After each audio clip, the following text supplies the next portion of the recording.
안녕하세요. 3 그리고 4주의 일진사주 명리학 제438강 시작하도록 하겠습니다.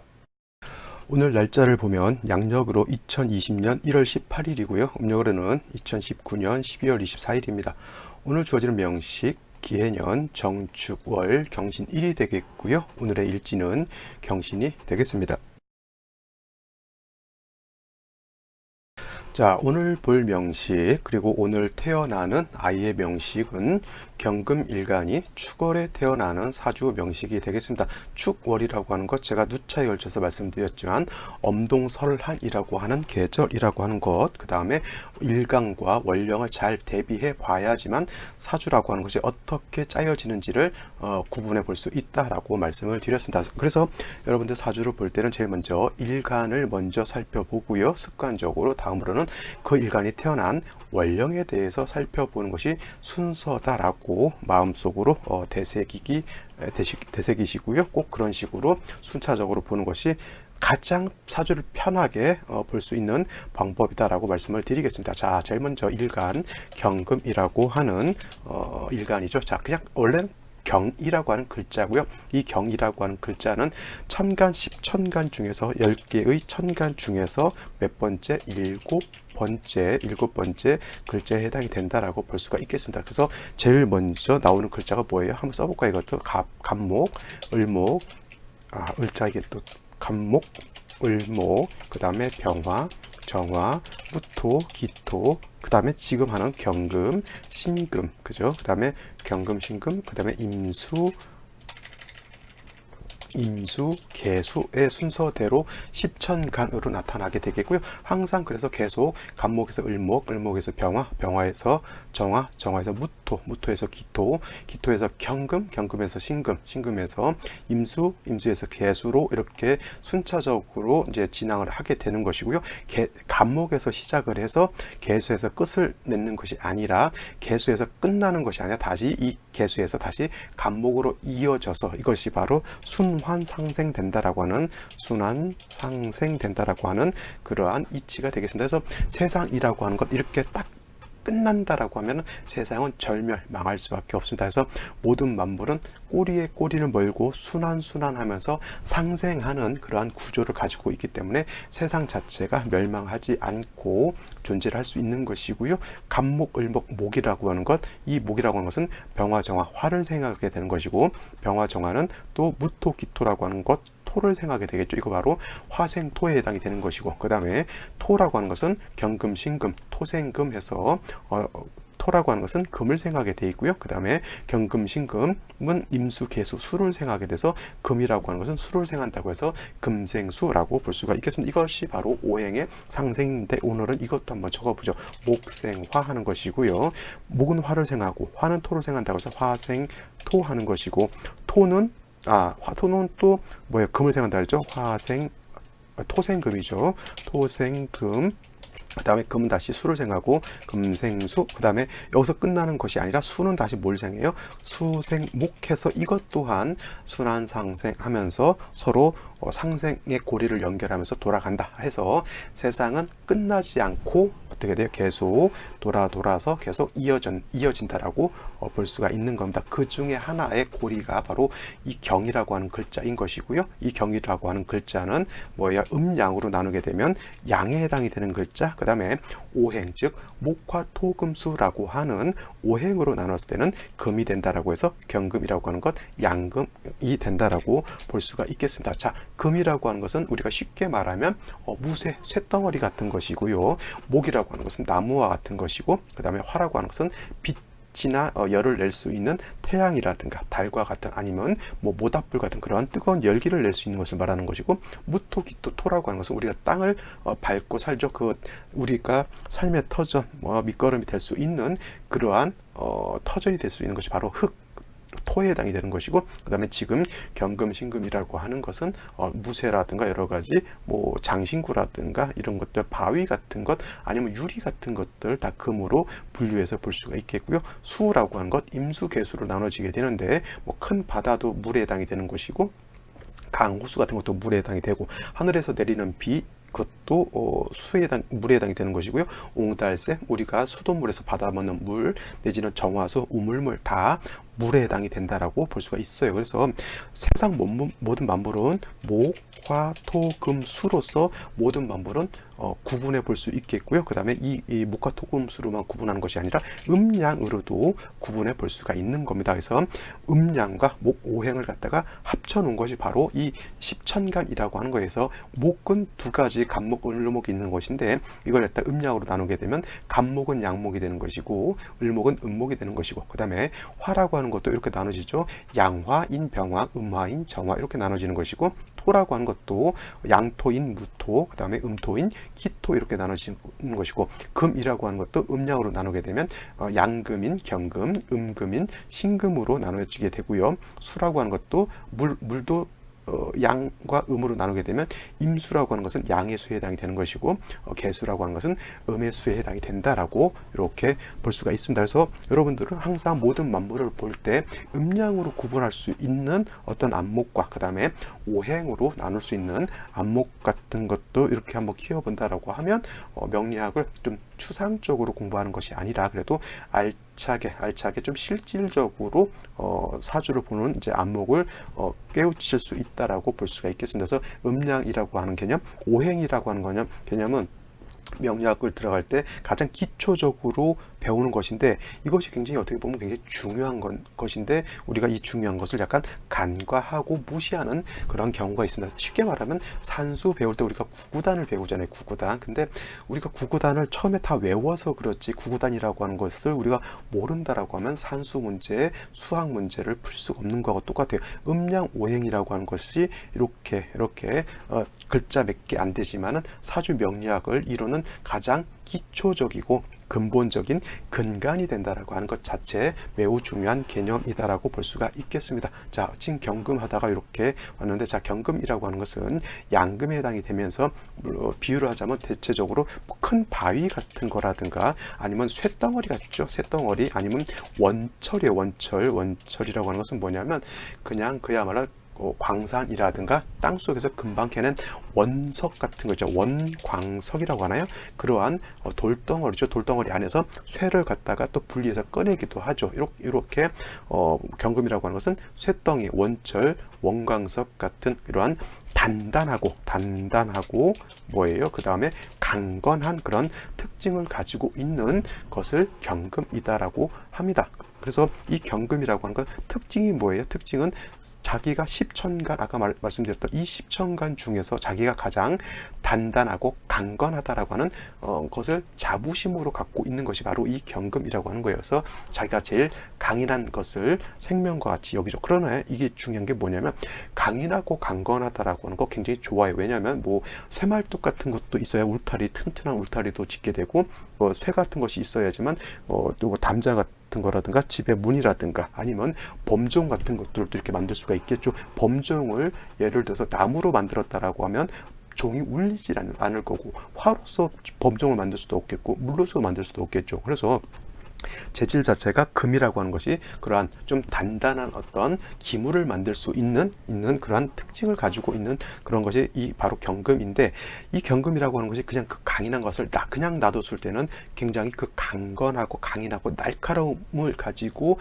오히려 사람들이라든가 주변을 다치게 할 수가 있는 거예요. 쉬운 말로 뭐예요? 원석 같은 경우는 굉장히 거칠고 날카롭잖아요. 그래서 잘못 맞으면 손을 벨 수도 있고 손이 잘려나갈 수도 있는 그런 날카로움을 갖고 있어요. 그래서 경금이라고 하는 것 장점이자 단점이 뭐냐면 단단하고 강건하고 강인하다라고 하는 거예요. 강인. 그래서 이 장점이자 단점인 것인데 이것을 잘 활용만 할 수 있다라고 하면 경금을 좋은 쪽으로 많이 활용을 하는 것이고요. 반대로 이거를 잘 조절하지 못하고 절제시켜주지 못한다라고 하면 그 경금의 강인한 것을 나쁜 쪽으로 활용하게 되는 거예요. 예를 들면 이런 겁니다. 동네에서 힘세고 등치도 좋은 그런 사람이 있어요. 키도 막 182 넘고 힘이 항우장사합니다. 근데 얘가 생각을 잘못 생각하고 있어요. 세상을 좀 약간 반골기질이라고 하죠. 약간 염세주의적인 어떤 그런 생각을 가지고 있으면서 세상을 바라보는 눈이 대체적으로 많이 좀 쉽게 말해서 삐딱하다 그럴까요? 그러다 보니까 사람들하고 많이 다투게 되고 싸움박질도 하게 되고 막 네 집 잔치집 가면 다 둘러엎고 난리가 아닙니다. 이건 뭐예요? 강인함을 가지고 잘못 쓰게 되면 주변 사람들한테 오히려 큰 피해를 주는 거지만, 이러한 사람들이 공부도 많이 하고 운동도 열심히 하게 되면 예를 들면 저기 우리 옛날에 제가 좋아했던 박지선 선수라든가 아니면 군인이라든가 경찰이라든가 이렇게 좀 씩씩한 사람들이 돼가지고 국가도 지킬 수 있고 체육 스포츠맨으로서 국위 선양도 할 수 있는 겁니다. 그래서 경금 일간들이 그러한 좀 강인한 직종 같은 것들 또 많이 하게 돼요. 근데 그것이 잘 다루어졌을 때는 이름을 날리지만은 그것이 잘 다루어지지 않았을 때는 오히려 좀 안 좋은 쪽으로 많이 활용한다. 그러니까 쉬운 말로 힘을 쓰더라도 군인이라든가 경찰이라든가 검찰과 같이 그 무력이라고 하는 것을 합법적으로 쓰게 되면 이건 잘 쓰는 거지만은 그 날카롭고 강인한 그런 무력을 갖다가 조폭이라든가 안 좋은 쪽으로 쓰게 되면 이건 좀 많이 안 좋은 쪽으로 쓰는 것이잖아요. 그래서 경금이라고 하는 것이 용도, 즉 쓰임이 있게 된다라고 하면 이 강건한 것, 강인한 것을 잘 다스려야 되는데, 그 다스리는 것을 뭐가 하냐? 정화라고 하는 정관이 합니다. 정관이라고 하는 개념이 뭐예요? 법, 윤리, 도덕 같은 거잖아요. 도덕. 그래서 이렇게 그 신체 건강한 사람, 힘이 센 사람한테 굉장히 합리적이고 합법적인 국가관이라든가 가족관이라든가 세상을 보는 올바른 가치관을 정관으로서 잘 이렇게 공부를 시켜놓게 되면 이 애는 어떻게 돼요? 국가를 위해서 자기 힘을 쓸 수가 있겠고요. 자기 사랑하는 가족을 위해서 그 힘을 쓸 수가 있는 것이잖아요. 그래서 이 경금이라고 하는 것, 정관인 정화로서 잘 다스리게 되면 쉽게 말하면 무쇠를 갖다가 잘 단련해서 아주 유용한 기물, 여러 가지 물건을 만들어서 쓸 수 있다라고 하는 겁니다. 그래서 경금이라고 하는 것은 반드시 용도가 있기 위해서는 정화라고 하는 화가 있어 주어야지만 경금이 용도가 있게 되는 것이고요. 정화라고 하는 것 등촉지화이기 때문에 정화 하나만 있어서는 안 되고요. 반드시 간목이라고 하는 것이 있어서 이 간목이 정화를 생조해 주어야지만 경금을 충분하게 녹여서 기물을 만들 수 있다라고 하는 겁니다. 그래서 경금이라고 하는 건 뭐예요? 정화라고 하는 정관, 그 다음에 간목이라고 하는 정인을 가지고 있어야지만 경금이 용도가 있겠죠. 그래서 경금 일간인 사람들이 대체적으로 강인하고 좀 되게 위험 있고 굉장히 좀 거칠고 기가 세 보이지만은 정관과 정인을 쓰는 그런 스타일이기 때문에 대체적으로 반듯하고 꼼꼼하고 세심한 그러한 성향을 갖고 있어요. 군인이라고 하는 것이 예를 들면 사령관의 주위에 있는 사람이 명령을 잘못 내리게 되면 어떻게 돼요? 아군한테 피해를 줄 수가 있겠고요. 자기가 잘못 생각하게 되면 적군이 아니라 우리나라 국민을 갖다가 잘못하면 해칠 수도 있는 그러한 명령을 내릴 수도 있는 겁니다. 그래서 이 군인이라고 하는 사람들은 항상 바른 생각, 바른 그러한 판단을 해야 되는 것이고요. 그 다음에 그 간목이라고 하는 재성이 있어가지고 그 관성을 생해 주어야지만 부단히 자기 어떤 개발을 할 수 있는 것이죠. 제가 아까 이거를 정인이라고 제가 말씀을 드렸는데 이건 정인이 아니고 정제에 해당이 되는 것이고, 정제로서 정관인 정화를 이렇게 생조해 주는 뭐예요? 재생관하는 그러한 틀을 갖는 것이 바로 경금으로서의 용도를 갖는 것이다 라고 정리를 할 수가 있겠습니다. 자, 여기까지 경금에 대해서 설명을 드렸고요. 다음 축월에 대해서 한번 살펴보도록 하죠. 자, 다음으로는 축월에 대해서 한번 살펴볼 것인데요. 요거는 한번 지우고 시작하도록 하죠. 여기까지만. 자, 축월이라고 하는 계절에 태어난 것이 되겠습니다. 계절. 자, 이 계절의 개념은 어디에 있냐면 월간도 아니고요. 계절의 개념은 월지 이 한 글자 안에 계절의 개념을 가지고 있는 것이고요. 계절의 개념 안에는 제가 왜 중요하다고 말씀드리냐면 왕쇠라고 하는 개념, 그 다음에 한열이라고 하는 그러한 개념을 가지고 있기 때문에 중요한 개념이 됩니다. 그래서 경금이 축월에 태어났다라고 하는 것은 경금이 왕할 때 태어났느냐, 약할 때 태어났느냐를 먼저 한번 보는 것이고요. 그 다음에 축월이라고 하는 계절이 어느 계절인지를 보는 것이죠. 그래서 축월이라고 하는 것은 해월, 그 다음에 자월, 그 다음에 지금 말하는 축월이라고 하는 이 세 계절이 뭐예요? 똑같이 동절, 즉 겨울에 해당이 되는 그러한 계절에 해당이 됩니다. 동절이라고 하는 건 뭐예요? 쉽게 말하면 매우 춥다라고 하는 것이고, 춥기 때문에 한기가 매우 강하죠. 한기라고 하는 것은 차가운 기운을 뜻하는 것이고요. 이것이 너무 강하기 때문에 물도 얼게 되고 나무도 얼게 되고 모든 것이 얼게 되면 뭐예요? 땅도 얼게 된다라고 하는 거예요. 그래서 축월이라고 하는 이 토라고 하는 것은 그래서 쉽게 말하면 동토다라고 해요. 얼어 있는 땅으로 볼 수가 있겠죠. 매우 추운 그러한 계절에 해당이 된다라고 이렇게 먼저 마음속으로 축월이라고 하는 개념을 먼저 가져주시는 것이 중요하고요. 그 다음에 해자 축월이라고 하는 계절 자체가 모두 동절이긴 하지만 해자월과 축월의 약간 차이는 뭐냐면 해월이라든가 자월이라고 하는 이 계절은 뭐예요? 그야말로 해는 본기가 임수에 해당이 되는 것이고, 이 자라고 하는 것은 그 본기가 뭐예요? 개수에 해당이 되기 때문에 해월이라든가 자월은 뭐예요? 수가 왕한 수왕 절에 해당이 되는 것이고, 그 다음에 축월이라고 하는 것은 진술축미월이라고 그러죠. 진술축미월이라고 해서 이거를 사계월이라고 합니다. 이 사계월이라고 하는 것은 다른 것이 아니라 바로 토가 왕한 토왕절이라고 하는 그러한 때에 해당이 됩니다. 그래서 해자 축월이 모두 공희 겨울에 해당이 되는 그런 때에 해당이 되지만, 차이는 해월이라든가 자월은 수가 왕한 수왕절이고요, 축월은 토가 왕한 토왕절입니다. 자, 그러니까 뭐예요? 경금이라고 하는 것이 해월 자월에 태어났을 때는 경금 입장에서 수, 즉 식신 내지는 상관이 왕한 그런 계절이기 때문에 경금이 해월 자월에 태어났을 때는 설기가 어떻게 심하다라고 볼 수가 있겠죠. 그래서 제가 경금이 해월에 태어났을 때, 경금이 자월에 태어났을 때는 이거 금수진상관격으로 본다라고 말씀을 드렸습니다. 왜냐하면 해월 자월은 수가 왕한 반면에 경금이라고 하는 것은 해월 자월에 태어나게 되면 이때가 병지 사지에 해당이 되기 때문에 일간은 약해요. 그래서 일간은 약하고 식신상관은 왕하다고 해서 금수진상관격으로 본다라고 말씀을 드렸습니다. 그래서 진상관격은 일간이 약한 것이 문제라고 말씀을 드렸습니다. 이거는 해월의 경금, 자월의 경금을 한번 다시 찾아서 학습하시는 것이 좋을 것 같고요. 지금 다시 또 설명드리는 것은 축월이라고 하는 이 계절은 같은 동절이다 하더라도 수가 왕한 것이 아니라 이때는 토가 왕한 계절이라고 말씀을 드렸죠. 그러니까 경금 입장에서 놓고 봤을 때는 인성이 왕한 거예요. 나를 경금이라고 하는 일간을 생겨주는 인성이 왕한 것이기 때문에 이때는 일간이 약하지 않고요. 그 다음에 이 축이라고 하는 그 지장간 안에는 무엇이 있느냐면은,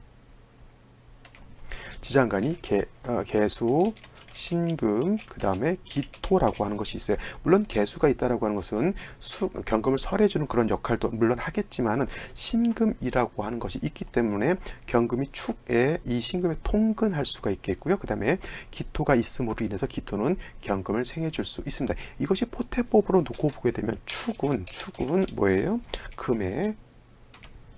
축은 금의 이때가 묘지에 해당이 돼요. 묘지. 그래서 사람들이 금의 묘지 내지는 묘고라고도 표현하는데, 사람들이 대체적으로 볼 때 금이 축을 보게 되면 인묘지를 만났기 때문에 일간이 땅 속에 묻히는 거라서 매우 약하게 보는 그렇게 보는 사람들도 있긴 한데, 제가 보는 관점에서 축월에 태어난 것은 해월이라든가 자월에 태어난 것보다 일간이 약하지 않다. 즉 원령 자체에 통근을 하는 것이고요. 원령 자체에 통근을 하는 것이고, 그 다음에 원령 자체에서 생조를 받기 때문에 약하지 않다라고 볼 수 있습니다. 단 중요한 건 뭐예요? 축월이라고 하는 것은 엄동설한이기 때문에 매우 추운 그러한 엄동설한인 겨울이기 때문에 뭐예요? 땅이 얼어져 있기 때문에 토가 금을 생하려 하더라도 언 땅은 금을 생하기가 매우 어렵습니다. 그래서 경금이 축월에 태어났을 때는 일단 전국이 다 얼어져 있기 때문에 반드시 화를 얻어서 언 땅을 녹여야 되는 것이고요. 그 다음에 차가워진 기후를 갖다가 따뜻하게 해야지만 금도 따뜻해지게 되는 것이고 토도 따뜻해지게 된다라고 볼 수가 있겠습니다. 이거는 병화라고 하는 것을 가지고 따뜻하게 하는 조후의 용도로 쓰는 것이고요. 조후. 그 다음에 경금을 아까 용도 있게 만들기 위해서는 제가 반드시 뭐가 있어야 된다고 말씀을 드리냐면, 정화라고 하는 관성이 있어서 경금을 단련해 주어야지만 경금을 갖다가 녹여서 기물을 만들 수 있다라고 말씀을 드렸습니다. 그래서 경금이 축월에 태어났을 때는 반드시 조우하는 목적의 병화와 경금을 다스리는 목적의 정화가 있어주면은 사주의 어떤 배합을 맞출 수 있는 것인데, 천간에 화가 이렇게 있으면 반드시 지지로 뭐예요? 인목이라든가 사화 내지는 오화 등의 뿌리가 있어야지만 이 화가 힘을 얻어서 뭐예요? 경금을 단련할 수도 있겠고 병화가 조우도 할 수 있습니다. 그래서 천간에 있는 글자는 반드시 지지로 뿌리가 있어야 한다라고 하는 것도 꼭 명심해 두시고요. 축월에는 동절이기 때문에 그 다음에 용신을 갖다가 화를 써야 되는 그런 상황에서 임수라든가 개수가 천간에 투출하는 것은 좋다 나쁘다, 당연히 이거는 용신을 갖다가 파하게 되는 그러한 현상이 나타나기 때문에 결코 투출되어서는 안 되는 그러한 것에 해당이 되는 것이고, 이게 투출하게 되면 바로 이건 기신이다라고 우리가 표현해, 꺼리는 신에 해당이 된다라고 해서 기신이 되는 것이고요. 병화 정화는 내가 좋아하는 신이다 그래서 길신 내지는 뭐예요? 용신이다라고도 이렇게 표현합니다. 이렇게 길신이 중요하고 기신이 중요하고 한신 이렇게 구분하는 것도 중요하지만, 그냥 큰 틀에서 나한테 좋으냐 나쁘냐 이 정도만 구분할 수 있어도 큰 문제가 되지 않는다라고 볼 수가 있겠습니다. 사람을 가르치고 그럴 거 아니고서는 이 글자가 나한테 도움이 되는지 이 글자가 나한테 도움이 안 되는지 그 정도만 구분해도 큰 문제 없다라고 볼 수가 있겠습니다. 정리, 경금 축월에 태어나게 되면 경금 자체가 약하지 않습니다. 그러니까 중요한 것, 병화가 투출해서 조우하는 것, 그 다음에 정화가 투출해서 경금을 단련하는 것 필요한 것이고요. 반드시 천간으로 투출한 병화나 정화라고 하는 것은 지지로 인목, 사화, 오화가 있어서 뿌리를 둬야 된다, 즉 통근해야 된다라고 하는 것이고, 축월에 동절에는 임수 내지는 개수가 투출하는 것 좋지 않다. 더더군다나 화를 용신으로 쓰는 경우에 임수, 개수가 투출하게 되면 임수, 병화를 타격할 수도 있겠고요. 정화를 기반시킬 수도 있는 것이고, 개수라고 하는 것은 정화를 갖다 파극할 것이고, 병화를 갖다가 빛을 가려버리는 그러한 현상이 나타나기 때문에 절대 경금이 축월에 태어났을 때 천간으로 임수, 개수가 투출을 하는 것은 좋지 않은 것이다라고 꼭 명심해 두시기 바랍니다. 자, 오늘의 명식 살펴보고요. 다음 생시 한번 알아보도록 하겠습니다. 자, 오늘의 명식 다시 보게 되면 경금일간이 축월에 태어난 사주 명식이다라고 말씀을 드렸고요. 여기까지는 정리를 하셨으리라 믿고 여기는 지우도록 하겠습니다. 자, 일단 사주를 볼 때는 아까 말씀드렸듯이 일간과 원령을 놓고 보고요. 그 다음으로 뭘 봐야 되냐면 격이 어떻게 짜여져 있느냐를 보게 되는 겁니다. 격이라고 하는 것은 이 사주가 어떻게 짜여져 있느냐를 보는 거예요. 쉽게 말하면 국가에서 이 국가가 민주주의 국가인지 공산주의 국가인지 사회주의 국가인지를 먼저 보는 것이고요. 그 다음에 대통령제 국가인지 아니면 군주정인지 아니면 다른 나라처럼 의원 내각제의 국가인지 이런 체제를 알아야지만 그 국가의 기틀을 알 수 있는 것이죠. 그냥 무턱대고 가가지고 공산주의 가가지고 나는 공산당이 싫어요 이렇게 되면 참 머리가 아픈 겁니다. 그죠? 그래서 사주의 격이라고 하는 것 굉장히 중요한 의미를 가지고 있다라고 볼 수 있는데, 그 격을 보는 개념은 그것도 마찬가지로 일간과 원령을 놓고 보는 것이고, 그 다음에 원령에 있는 지장간을 또 한번 살펴보면서 보게 된다. 개신, 그 다음 기토라고 하는 것이 지장간을 있어서 올지만 놓고 봤을 때 경금이 축토를 보게 되면 인성을 보는 거죠. 인성인데 인성은 정인과 편인으로 나뉘죠. 그죠? 양대 음대 양이 되게 되면 정인이 되는 것이고요. 양대 양, 음대 음이 되겠을 때는 편인이 되는 것인데, 경금이라고 하는 것은 양에 해당이 되는 것이고, 축토라고 하는 것은 음에 해당이 되는 거니까 양대 음이 되니까 뭐예요? 정인이 되죠. 토라고 하는 것은 금을 생겨주는 것이니까 경금 입장에서 축토라고 하는 것은 정인에 해당이 되는 것이고, 그냥 격자 붙이시면 바로 정인격이 됩니다. 그리고 오늘 같은 명시 기토가 투출되어 있기 때문에 원안적인 축중에 있는 본기 기토가 투출되어 있기 때문에 원안적인 정인격으로 볼 수 있습니다. 단 이 기토가 나한테 도움이 되는지 도움이 안 되는지는 별개의 문제, 격이 정인격으로 됐다라고 해서 저것이 꼭 나한테 도움이 된다 안 된다 이런 것은 별개로 다시 한번 살펴봐야 되는데, 이렇게만 놓고 봤을 때는 뭐예요? 뭐 나를 축토에 뿌리를 둔 기토가 나를 생조해 주는 것이니까 나쁘지 않겠죠. 하지만 글자를 더 봐야 된다라고 하는 겁니다. 자, 일지를 보게 되면 신금이라고 하는 것이 이렇게 되어 있습니다. 경금 같은 경우는 토로서 생조해 주는 것보다는 금으로서 이렇게 방신해 주는 것이 좋다라고 제가 말씀을 드렸고요. 그다음에 이렇게 경신일주 이렇게 되면은 요거는 뭐예요? 제가 말씀드렸지만 간여지동이다라고 말씀을 드렸습니다. 간여지동이라고 하는 것은 천간이 지지와 같다. 천간도 경금, 지지로 금에서 위도 금, 아래도 금에서 위아래가 같은 오행으로 된 것을 간여지동이라고 하는 것이고요. 갑인일주, 을묘일주, 병호일주, 정사일주, 무진일주, 무술일주, 기미일주, 기축일주, 그 다음에 경신일주, 신유일주, 임자일주, 개해일주가 모두 간여지동에 해당이 됩니다. 이거 말고 또 있는지는 제가 없다라고 생각하고 있지만 한 번 더 잘 한번 곰곰이 생각해 보시고요. 그건 너무 외울 때 어렵게 생각하지 말고 천간 갑이면 똑같이 지지로 목을 고르시면 그것이 바로 간여지동이다라고 보면 되는 것이고, 축에 토가 생겨주는데 신금까지 있으면 이때는 굳이 뭐 토가 있을 필요는 없어요.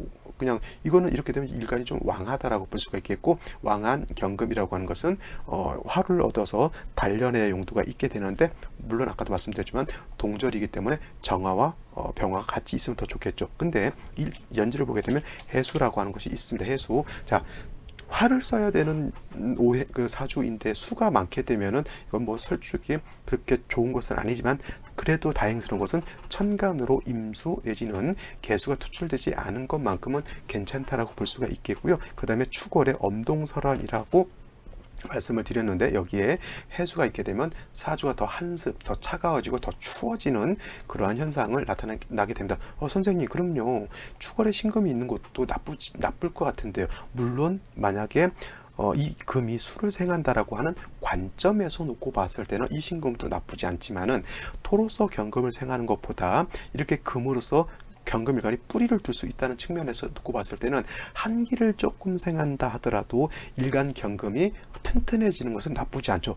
단 뭐에 화를 충분히 얻게 되면 차라리 얘가 한기를 생하는 것을 화가 많게 되면 오히려 따뜻하게 조우할 수 있다라고 하면 저 신금은 크게 문제되지 않는다, 이렇게 볼 수가 있는 것입니다. 자, 월간을 보게 되면 정화라고 하는 것이 투출되어 있죠. 이 정화 가지고는 경금을 단련해야 되는 용도로 쓰게 되는 거예요. 근데 문제는 이 정화가 3주까지만 놓고 봤을 때 지지로 뿌리가 하나도 없다라고 하는 것이 문제인 것이고요. 그 다음에 기토가 이렇게 투출되어 있죠. 제가 아까 말씀드렸죠.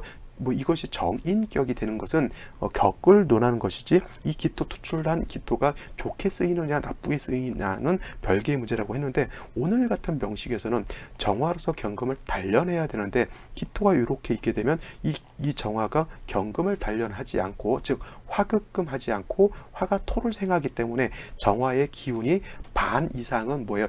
토를 생하는 쪽으로 날아가 버리고, 그 다음에 조금 남은 열기 가지고 경금을 단련하는 용도로 쓰기 때문에 매우 안 좋은 역할을 한다, 기토라고 하는 것이. 그래서 얘는 차라리 없는 것이 좀 더 낫지 않았을까라고 볼 수가 있겠죠. 만약에 그랬다라고 하면 기가 아니라 여기가 갑이 왔었다라고 하면 더 좋았을 거예요. 갑자년 아니면 갑인년 같은 경우에는 갑인년의 정축이었다라고 하면 그 갑목은 정화를 생해줄 수가 있었겠죠. 그래서 이 기토가 있는 것은 그렇게 좀 좋지는 않다. 그 다음에 더 중요한 건 정화 지지로 뿌리가 하나도 없다라고 하는 겁니다. 그래서 중요한 건 이제 여기서 모질란 화의 기운을 생시에서 좀 보충해 주면 더 좋을 것이라고 하는 생각이 들 겁니다. 그러면 여러분들은 생각할 때 어떤 생시가 오는 것이 좋을지 한번 곰곰이 생각해 보시고, 자, 같이 생시 한번 알아보도록 하겠습니다.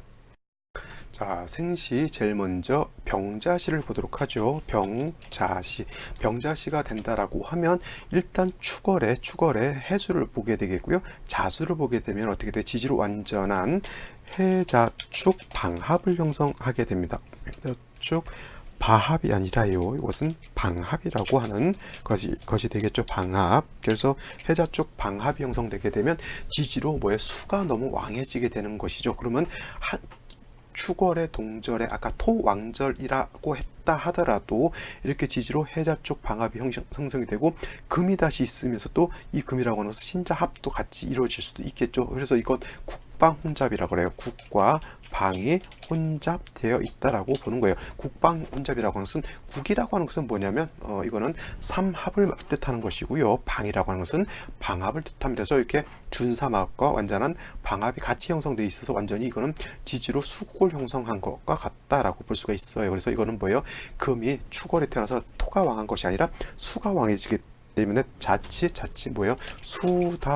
수다금침이 될 수 있는 그런 사주로도 볼 수가 있겠지만, 그렇다 하더라도 축월에 신금까지 있게 되면 수다금침, 즉 물이 너무 많아서 금이 물속에 빠지는 정도에까지는 이르지 않는다라고 볼 수 있어요. 단 축월에 한기가 수가 많아지게 되면 한기가 더 가중되기 때문에 세상이 더 얼게 되겠고, 병화가 있어서 조우하고 경금이 있어서 단련할 것 같은데 겉은 병정화를 다 갖추고 있지만 지지로는 땡땡땡땡 얼어 있는, 즉 화의 뿌리가 하나도 없는 아주 좀 난처한 그러한 상황이 되어 있다라고 볼 수가 있어요. 그래서 겉은 번지르르 보이지만 그 속은 내막은 실하지 못하고 매우 그러니까 허약한 그러한 국세가 될 수 있다라고 볼 수 있는 것인데, 이것이 글자 하나 달라집니다. 병자에서 이렇게 병술로 바뀌게 되면, 물론 이 술토라고 하는 것이 화의 기운을 설기시켜주는 역할을 하지만 자수가 있는 것과 술토가 있는 것은 달라요. 이렇게 되게 되면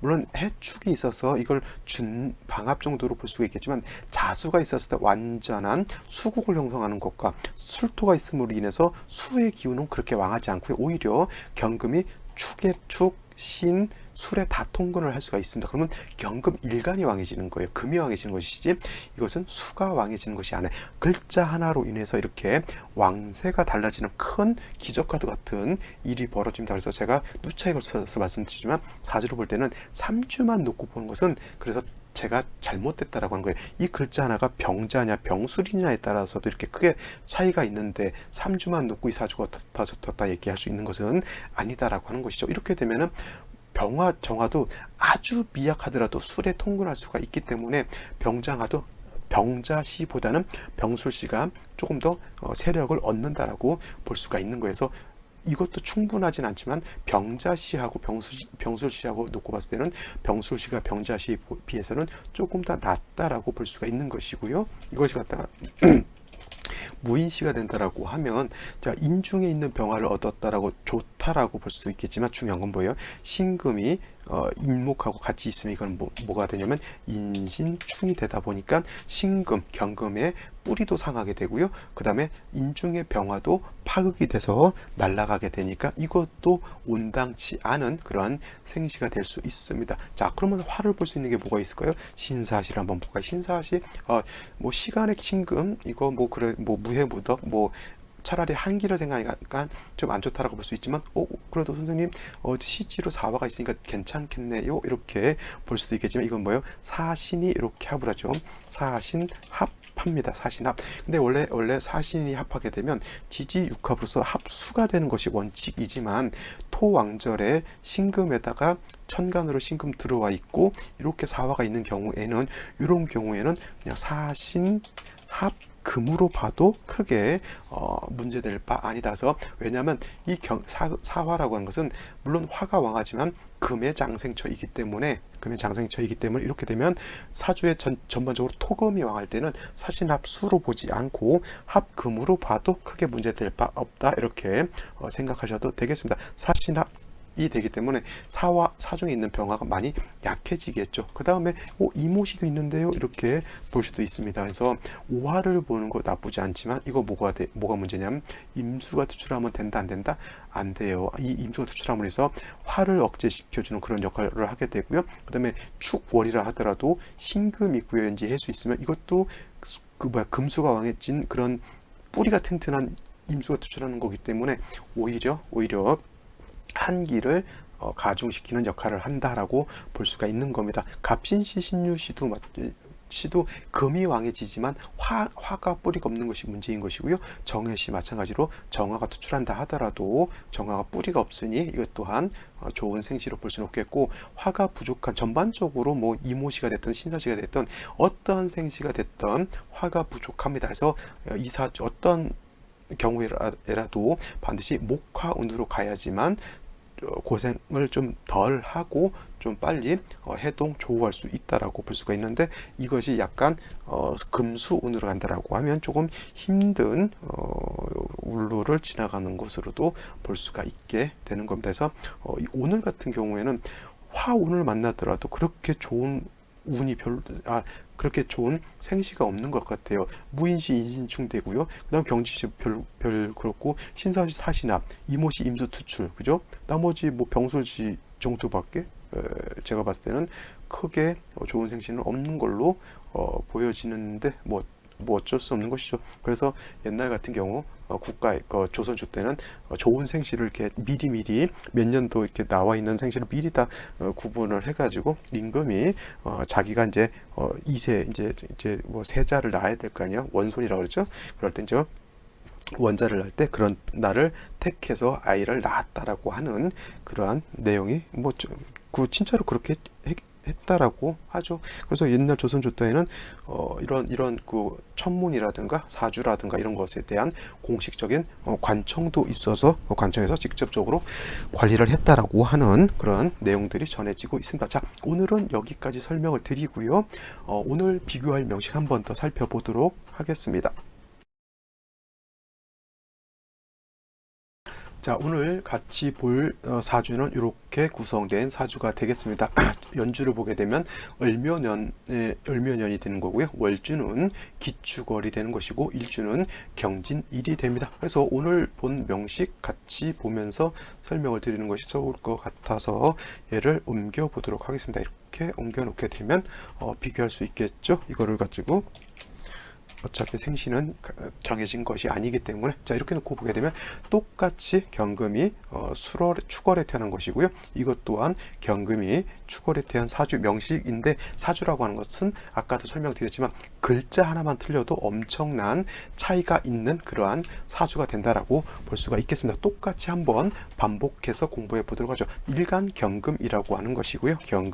경금이라고 하는 것은 양금이 되는 것이고요. 양금이 경금은 완철금 이다라고 합니다. 완철금이라고 하는 것은 강철과 같기 때문에 매우 강인하고 꿋꿋하면서 잘 휘지 않는 그러한 성향을 가지고 있으면서 매우 엄숙하고 투철한 어떠한 자기 고집이라든가 자기의 어떤 자존감을 크게 가지고 있는 것이 또 경금에 해당이 됩니다. 그래서 경금 일간인 사람들이 대체적으로 성향이 강직하고요. 의를 주관하는 그러한 성향을 가지고 있습니다. 성향 자체가 강직하기 때문에 자기가 가지고 있는 소신이라든가 자기가 어떻게 하고 싶은 것에 대해서 판단력이 굉장히 빠르고요. 그러한 빠른 판단력을 가지고 곧바로 실천에 옮길 수 있는 실천력도 가지고 있는 것이 또 실천력을 가지고 있는 것이 또 경금에 해당되는 글자의 특징이다라고 볼 수가 있는 겁니다. 단 이 경금이라고 하는 것 특징이 뭐예요? 강인하다라 함에 있고, 그 다음에 거칠다라고 하는 것에 장점이나 단점이 있는 거면서, 이 강인하고 거친 것을 잘 다스리게 되면 경금으로서의 용도가 있는 것이고요. 이걸 갖다가 잘 다스리지 못하게 되면 경금의 강인함과 거친 어떤 투박함으로 인해서 오히려 큰 손해라든가 상해를 입게 된다. 그래서 경금이라고 하는 것은 정화를 얻어야지만 정화로서 경금을 단련해서 용도 있게 쓸 수 있다라고 볼 수가 있다. 이렇게 설명을 드렸던 거고요. 태어난 월령 축월이라고 하는 이러한 계절이라고 하는 것은 뭐야? 겨울 동절이라고 말씀드렸고, 동절이라고 하는 것은 엄동설한해 어떤 한기를 가지고 있는 것이, 한기라고 하는 것은 차가운 기운에서 매우 춥다, 즉 물도 얼고 땅도 얼고 그 다음에 만물이 다 땡땡땡땡 얼어 있는 그러한 계절입니다. 그래서 경금이라고 하는 것이 축월에 이렇게 태어나게 되면 동절에, 동토에 태어난 그런 것에 해당이 됩니다. 이 경금 입장에서 이 축토라고 하는 것 인성이죠. 인성이면서 이거는 정인에 해당이 되고요. 그 다음에 축중에 있는 본기 기토가 투출되고 진토까지 있게 되면 이거는 뭐예요?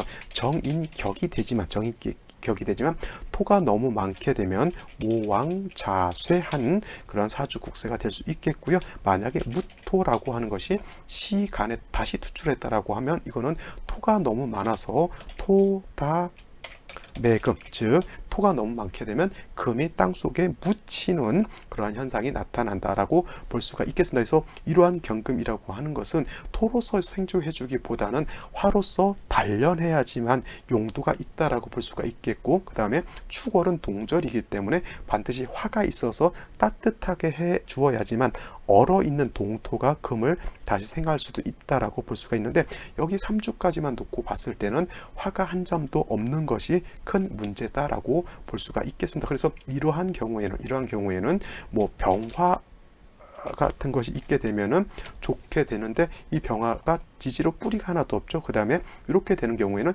진토와 자수가 있어서 자진수국하게 되면 신자진 반합 회국이라고 하죠. 이렇게 되게 되면 겨울에 수가 다시 왕해지는 것, 그렇게 좋지 않겠고요. 그 다음에 병화가 있다 하더라도 뿌리가 없고 연간에 을목, 묘목이 있다 하더라도 이 목은 화를 생하는 공력이 간목이라든가 임목에 비해서 매우 떨어진다라고 볼 수가 있습니다. 만약에 이것이 신사시가 된다라고 하면 그래도 이 신금이 투출한 것은 크게 뭐 도움이 되지 못한다 하더라도 사중에 있는 병화를, 사중병화, 사 안에는 지장간이 뭐가 있죠? 자, 무토, 경금, 그 다음에 병화가 있어요. 그래서 사중에 있는 병화를 쓸 수가 있죠. 이 병화를. 근데 아까 먼저 공부했던 이 생시에서는 신사시가 됐을 때는 이때는 이 신금하고 얘하고 사신합이 되죠. 사신합 해서 금이 될 수도 있겠고, 사신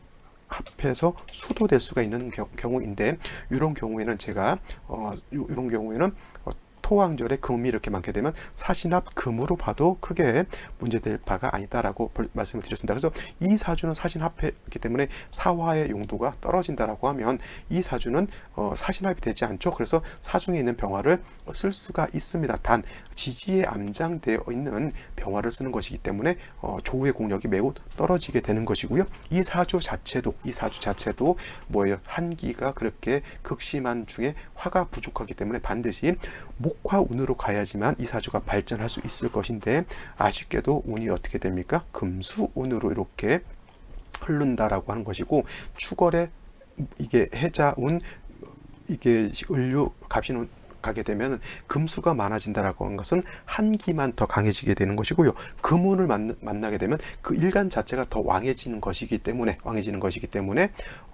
왕한 경금을 단련할 수 있는 화가 충분히 있어줘야 되는 것인데, 그렇지 못한 것이 큰 흠이 될 수 있다라고 볼 수가 있는 것이죠. 이 사주의 특징이 뭐냐면 남자 사주인데 병술대운 중에 갑신년 때 결혼을 했고 그 다음에 을류년 때 이혼을 했다라고 합니다. 을류년 때. 근데 병술대운은 물론 토가 더 왕해지기 때문에 문제인데, 남자의 경우에는 재성으로서, 요거 지우고요. 다시 설명을 드릴게요. 이거는 다 썼으리라 생각하고, 자, 남자의 경우는 재성으로서 처성을 잡죠.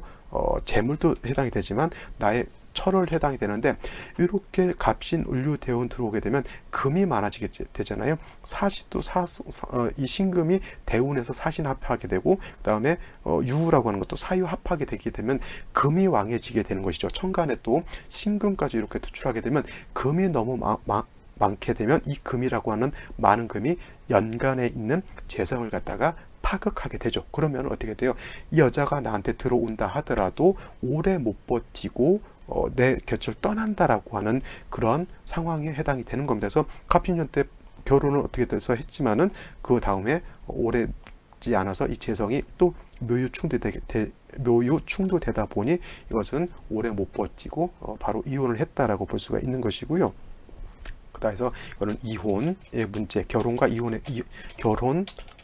이혼을 순간 한 해에 걸쳐서 다 이제 경험을 했다라고 볼 수가 있고, 그 다음에 을류대운 들어와서는 이제 허리가 많이 아파서 일을 제대로 못한다라고 하는데, 자, 여기서 한 가지, 목이라고 하는 것이 신체로 봤을 때는 신경계통에 해당이 돼요. 신경계통. 그래서 목이 금에 의해서 많이 파극이 된다라고 하면 어깨가 걸리거나 허리가 아프거나 아니면 좌골신경통 같은 거 있죠. 이런 것으로 인해서 많은 고통을 겪게 되는 그런 경우가 많이 있습니다. 특히 을료대원 가게 되면 이 유금이라고 하는 것이 뭐예요? 묘유충돼서 이 목을 갖다가 파극하게 되니까 신경계통의 손상, 그 다음에 합하게 되면 금이 또 많아지는 현상이 벌어지게 되면 결국은 목이 다시 파극되는 현상이 나타나기 때문에, 물론 처에 대한 어떤 불길한 징조도 있지만 또 건강상 이렇게 신경계통이 상해를 입게 되니까 허리를 다친다거나, 이렇게 허리 한번 다치게 되면 좌골신경통 걸리면 굉장히 오랫동안 10년 이상 굉장히 고생을 할 수도 있다.